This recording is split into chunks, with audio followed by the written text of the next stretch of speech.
This is the third introduction history video for Year 12 students at Torpoint, looking at Britain between 1625 and 1701.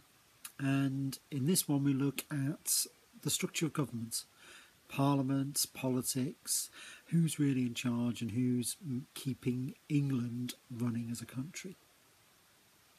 James, the first Stuart monarch, inherited a pretty complex arrangement of partly united kingdoms, England, Scotland, Ireland. Wales was pretty much under control, but each of those areas had its own distinctive culture, its own religious structure and its own group of government institutions. Scotland had a parliament in Edinburgh, it had a church assembly known as the Kirk, and it had a Scottish Privy Council, which advised the king and supervised government in his absence. The Scottish legal system was also quite different from the one in England. Ireland was ruled as a conquered territory. It had a Lord Deputy, but it did have its own parliament in Dublin. England provides the dominant political culture. It's a personal monarchy. It's governed by a king with the help of a Privy Council. It has a system of law courts, and it has occasional meetings of the government class in what we would call parliaments. Looking at how the structure of government works in England, we've got a Privy Council, which contains the king's closest advisors. It's got the heads of major government departments in it and representatives of the greater nobility, but also the monarch's personal favourites, whoever his closest friends and advisors are at that time. They advise the king and they supervise central administration and local government. Local government across England is largely carried out by justices of the peace. They are appointed by the king and by the Privy Council. They're helped by a Lord Lieutenant in each county who comes from one of the leading families of the county.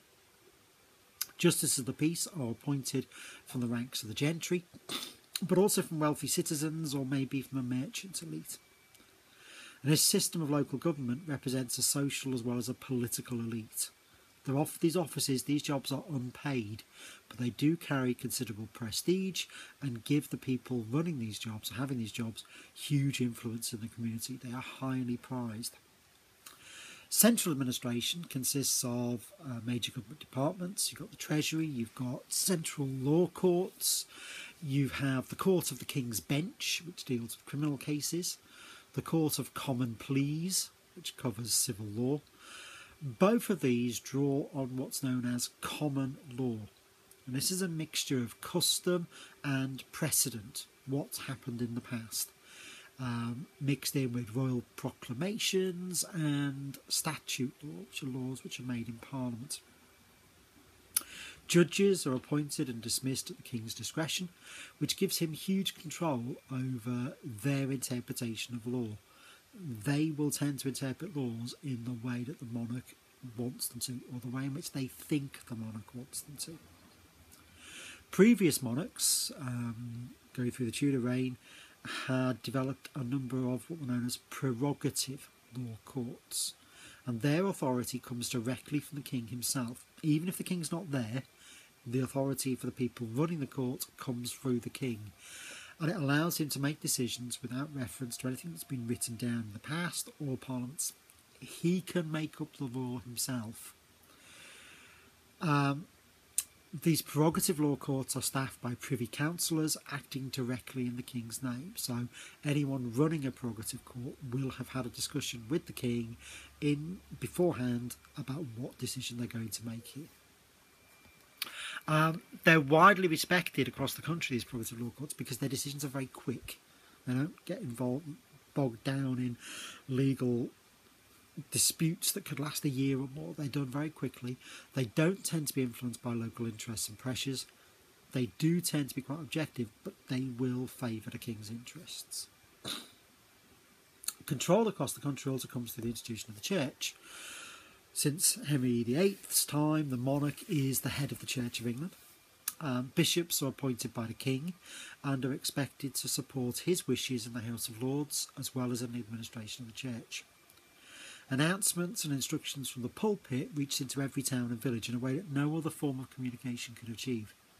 It teaches the church, in its style of preaching, teaches deference, obedience to authority, and loyalty to the monarch. And all of that reinforces royal power, and it protects the social and political hierarchy on which it depends. One thing which is a reality in the 16th, 17th century that we probably don't expect to see today is the system of patronage. And patronage is a system of influence by which a patron, somebody powerful, uses their position of power and influence to help and encourage individuals in an inferior position in return for their respect and support. Somebody powerful helps somebody weaker than them. In return, they expect that person to support them later on. That's how it works. An English government had worked through a system of patronage for a long time, and it comes from the king and it operates through the royal court. The royal court is wherever the king is. It's the group of people that he chooses to surround himself with. In this system, then, the key to power, position and wealth is access to the king. If you can get to him, you get power. Now, this can come through a position in his household, such as gentleman of the bedchamber, or it can come through an administrative post, something like Lord Treasurer or Secretary of State. Again, all offices are unpaid, but they do provide great opportunity for profit and for royal gifts and grants. The greater nobility expected to hold such posts and expect to exercise power.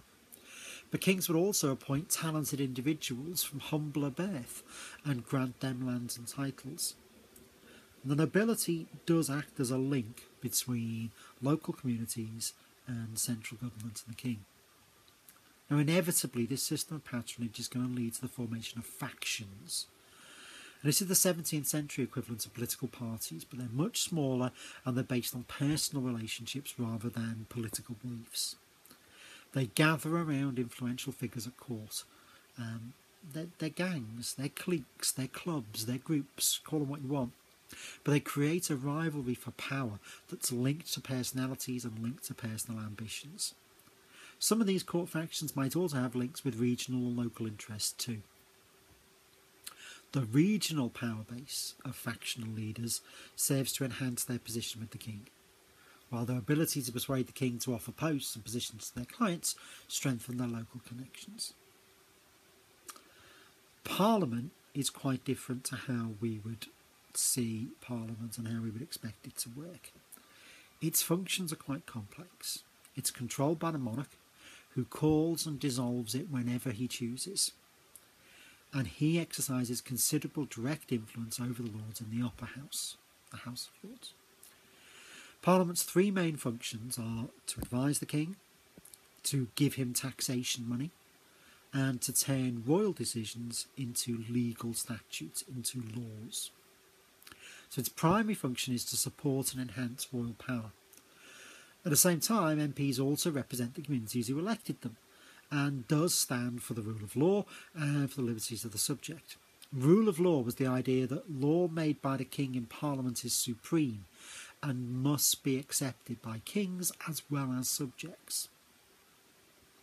It guarantees subjects' rights as well as royal authority, and it means the kings can't simply ignore the law at their convenience.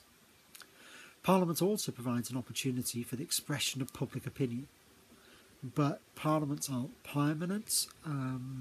You can go long periods of time without one, and they're not really necessary for the daily government of the country.